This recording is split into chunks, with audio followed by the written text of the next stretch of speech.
sebelum memulai pembelajaran kepada ketua kelas, silakan memimpin doa. Ya, semua siap. Sebelum memulai pembelajaran, mari kita berdoa menurut agama dan kepercayaan masing-masing. Berdoa mulai. Berdoa selesai. Ucapkan salam. Assalamualaikum warahmatullahi wabarakatuh. Waalaikumsalam warahmatullahi wabarakatuh. Baik, sebelum memulai pembelajaran, Ibu cek hadirannya dulu ya. Ya, Bu.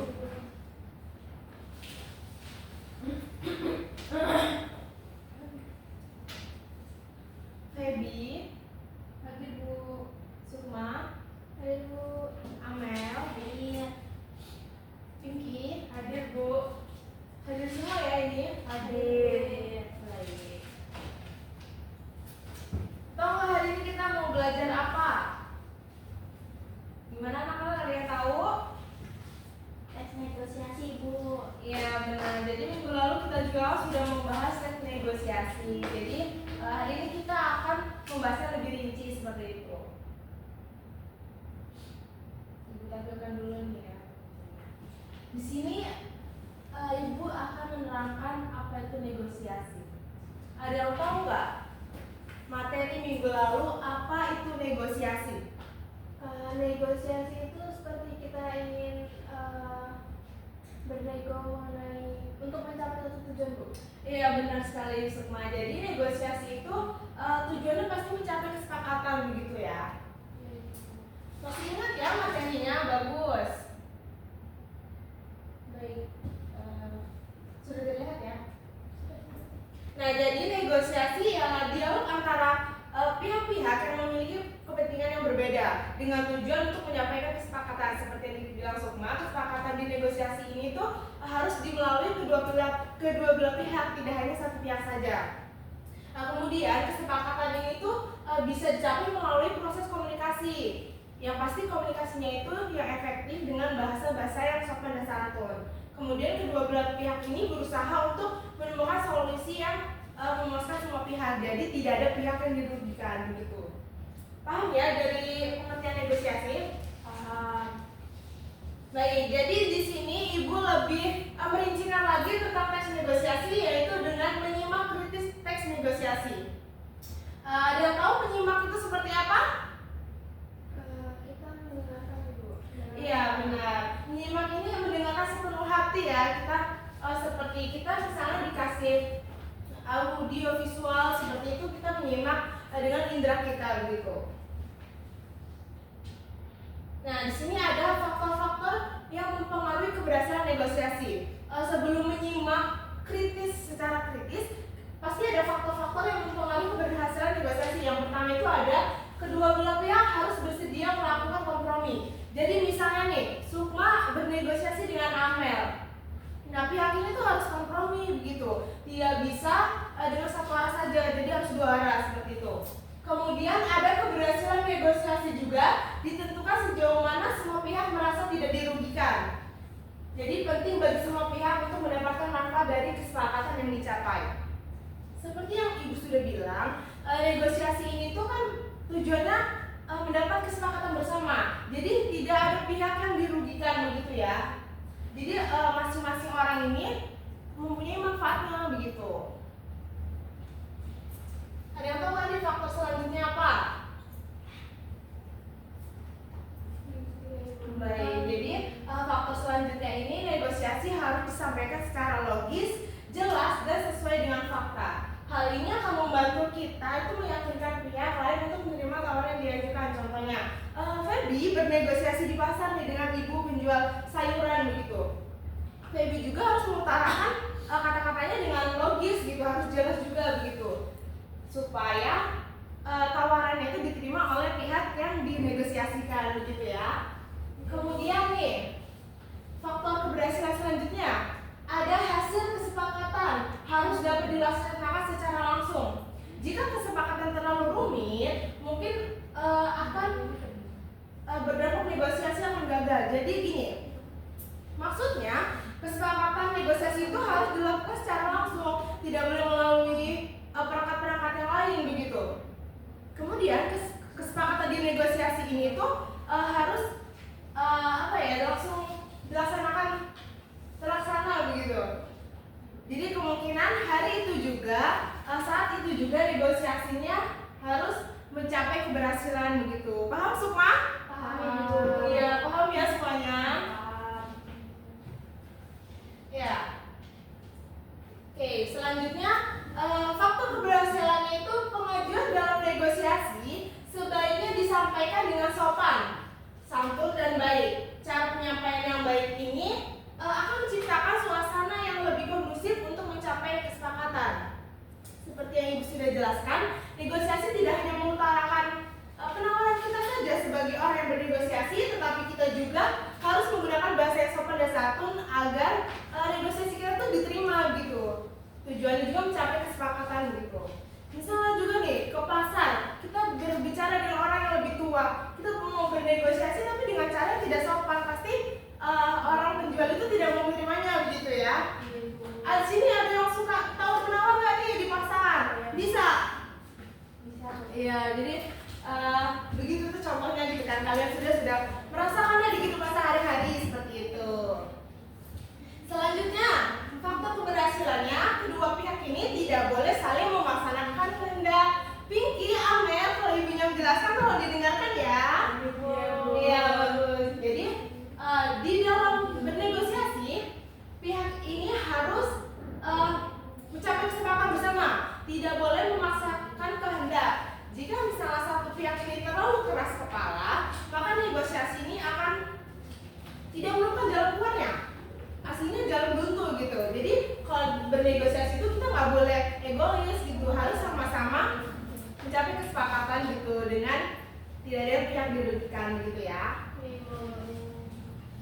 Selanjutnya, negosiasi yang berhasil ini juga tuh perlu mempertimbangkan kepentingan bersama seperti Ibu tadi bilang ya, untuk mencapai kesepakatan. Nah, kedua pihak ini berusaha menemukan solusi nih, tidak hanya menguntungkan satu pihak, tetapi juga pihak yang terlibat gitu. Nah, ke satu pihak ini itu harus mempertimbangkan solusi bersama gitu. Jadi dari pihak yang dinegosiasikan juga mendapat keuntungan seperti itu ya faktor keberhasilannya. Ada yang tahu faktor keberhasilan yang Ibu sudah jelaskan tadi salah satunya? Kesepakatan. Ya, mencapai kesepakatan ya. Jadi tahu ya negosiasi itu tujuannya untuk mencapai kesepakatan. Nah, ini dia yang Ibu mau jelaskan. Menyimak kritis teks negosiasi. Menyimak kan tadi sudah dijelaskan oleh temannya. Menyimak ini menyimak ini kita mendengarkan dengan sepenuh hati begitu.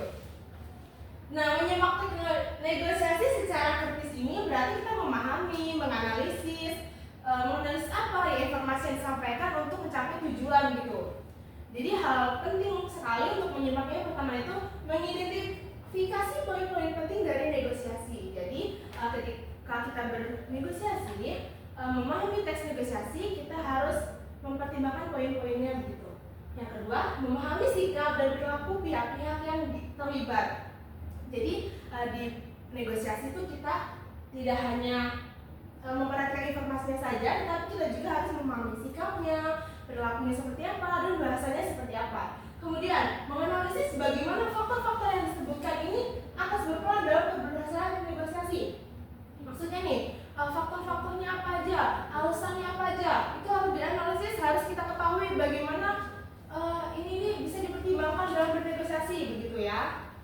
Jadi ini poin-poinnya ya. Sudah dicatat belum? Ya, bagus ya, supaya kalian tuh diingat gitu. Apalagi kalau misalnya ini itu muncul di dalam ujian loh. Ntar Ibu kasih ujian loh. Nah, ini Ibu ada contoh nih. Jadi Ibu kasih tugas, tapi tugasnya kelompok nih. Jadi gini ya, Ibu bentuk kelompok. Ibu mau pilih sendiri atau ini Ibu pilih? Ibu pilih saja. Oh, pilih saja, baik. Jadi Sukma dengan Feby, Ibu. Pinky dengan Amel. Jadi Ibu kasih instruksinya seperti ini. Ibu ada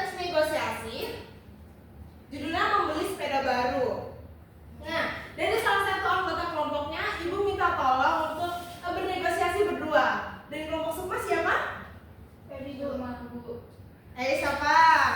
Nggak apa-apa kan sambil baca. Ada aku. Ya Feby dari kelompoknya Amel. Ibu. Boleh maju ke depan nggak? Ya boleh ya. Ya sini.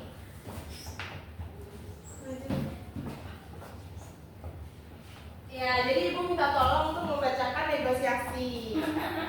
Ayo siapa yang mau jadi Rudi? Siapa yang mau jadi ayah? Dari Rudi. Ayah. Ya boleh dimulai duluan Feby gimana? Ayah, Rudi ingin beli sepeda baru. Sepeda yang lama sudah tidak nyaman dipakai. Sepeda baru itu tidak murah, Nak. Kamu yakin benar-benar membutuhkannya? Iya, Ayah. Kalau punya sepeda baru, Rudi bisa olahraga lebih sering dan pergi ke rumah teman-teman tanpa masalah. Baiklah, tapi ayah punya syarat. Kamu harus meningkatkan nilai di sekolah dan bantu-bantu di rumah selama 1 bulan. Kalau Rudi memenuhi syarat itu, Ayah pasti belikan sepedanya kan?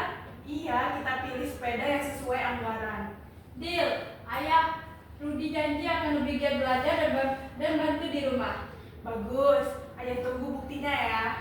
Baik, terima kasih ya Pinky dan Feby. Itu beri tepuk tangannya dong. Nah, boleh kembali duduk. Terima kasih sudah membantu membacakan. Nah, dari tes negosiasi ini kan sudah ada pihak yang dinegosiasikan. Pihak yang dinegosiasikan siapa? Ayah. Iya benar. Jadi Rudi bernegosiasi kepada ayah gitu ya. Baik, dari tes ini ibu ingin mengidentifikasinya. Yang lain tadi sudah menyimak kan Sukma dan Amel kepada ayah. Ya, kalau sudah menyimak, ibu kasih nih soalnya ke kelompok nih ibu. Ya, ibu sudah bikin teksnya. Kalian mengisi soal yang tadi, soal ini. Ya, silakan diskusikan kepada temannya. Tadi kan sudah menyimak nih dengan kritis. Amel, Sukma, dan temannya Pinky dan Feby sudah membacakannya. Pasti sudah tahu dong informasi di dalamnya. Ibu. Ya, silakan jawab, tulis soalnya ya. Ibu berkasih waktu.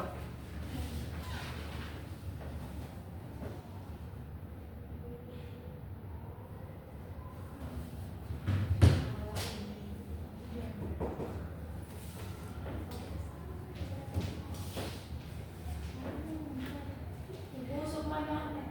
Jangan ya, tadi kan sudah menyimak. Gak apa-apa, salah itu tidak apa-apa. Nanti kita benar-benar bersama-sama ya. Diskusi ya, tidak boleh kerja sendiri loh ini. Kalau ada sulit tolong ditanyakan ya. Iya ibu. Iya. Mulai semua anak ini. Selesai. Wah, ya sini kumpulkan. Ya. Baik. Wah, pekerjaannya udah bagus semua ini. Udah pintar semua nih, Masya Allah ya. Baik, dari teks ini pasti ada informasi penting. Baik, dari kelompoknya Amel, siapa kedua belah pihak yang terlibat dan apa kepentingan tiap pihak dalam negosiasi? Ayo dijawab. Rudi dan ayah. Iya, benar sekali, tepuk tangan dong.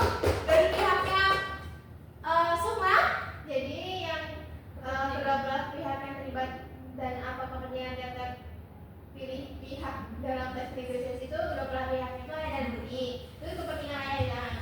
Kepentingan ayahnya itu mengajarkan tanggung jawab dan memastikan Rudi benar-benar membutuhkan sepeda baru sesuai dengan anggaran keluarga. Terus kepentingannya Rudi itu mendapatkan sepeda baru yang nyaman untuk mendukung aktivitasnya seperti olahraga dan bermain dengan teman ibu. iya benar sekali, tepuk tangan dong buat kita semua. Nah, jadi dari pihak Pinky dan Amel tadi sudah menyebutkan pihak yang dinegosiasikan dan bernegosiasi, dan pihak Sukma juga menambahkan dengan alasan yang cukup bagus. Ya, kemudian yang kedua nih, siapa yang mengajukan permintaan dalam teks tersebut? Kami ibu. Kelompok Sukma dan Feby? Yang mengajukan permintaan itu Rudi.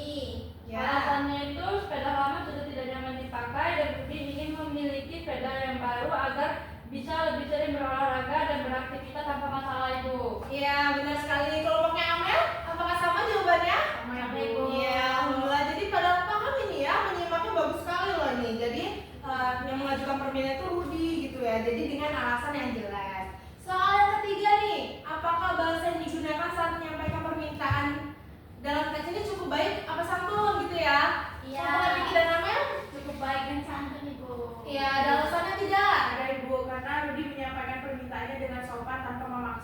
Terus ia juga memberikan alasan logis yang mendukung permintaannya seperti kebutuhan untuk kenyamanan dan kemudahan aktivitas. Ya benar sekali. Jadi Rudy ini menyampaikannya tidak hanya menyampaikan saja, tetapi dengan alasan yang logis seperti yang Ibu jelaskan tadi dan santun begitu. Kelompok Sukma dan Feby bagaimana? Sama atau tidak? Sama Ibu. Iya, bagus, jadi paham semua ini ya.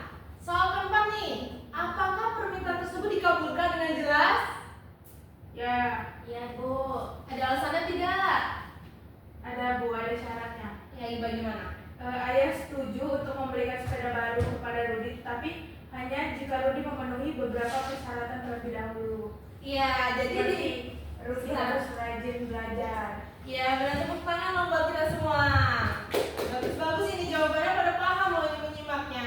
Jadi di negosiasi ini pasti ada persyaratannya gitu. Persyaratannya yang pastinya tidak merugikan pihak yang dinegosiasikan dan pihak yang bernegosiasi begitu ya. Nah yang terakhir nih, apakah teks tersebut mencapai kesepakatan antara dua belah pihak? Siapa yang mau jawab nih, kelompok mana yang terakhir? Iya, kelompok Feby dan Sukma. Iya Ibu, kesepakatannya tercapai. Iya. Karena Rudy setuju untuk memenuhi persyaratan yang diajukan ayah, yaitu belajar lebih giat dan membantu pekerjaan rumah selama 1 bulan. Dan ayah juga setuju untuk memberikan sepeda baru jika Rudy berhasil Iya melakukannya. benar sekali. Tepuk tangan dulu terakhir buat kita semua. Ibu juga pintar loh ya ibu ini ya. Menyimaknya udah bagus banget. Jadi sepakat ya? Halo. Hai. Jadi kita semua sepakat ya, teks negosiasi ini mencapai kesepakatan. Jadi berhasil atau tidak? Berhasil. Ya, jadi paham semua nih. Jadi kalian hari ini tidak hanya mendapat materi tentang negosiasi, tapi kalian juga bisa bernegosiasi dan mendapatkan informasinya. Coba kita cek nih Ibu. Nih Ibu sudah menulis jawabannya nih. Ya benar nih, Ayah dan Rudy. Sama ya seperti yang kalian jawab, bagus ini bagus. Udah cukup baik kerjaannya. Baik. Masya Allah sudah selesai nih materi kita hari ini ya. Jadi hari ini nggak akan Ibu kasih tugas ya, kalian sudah paham semua.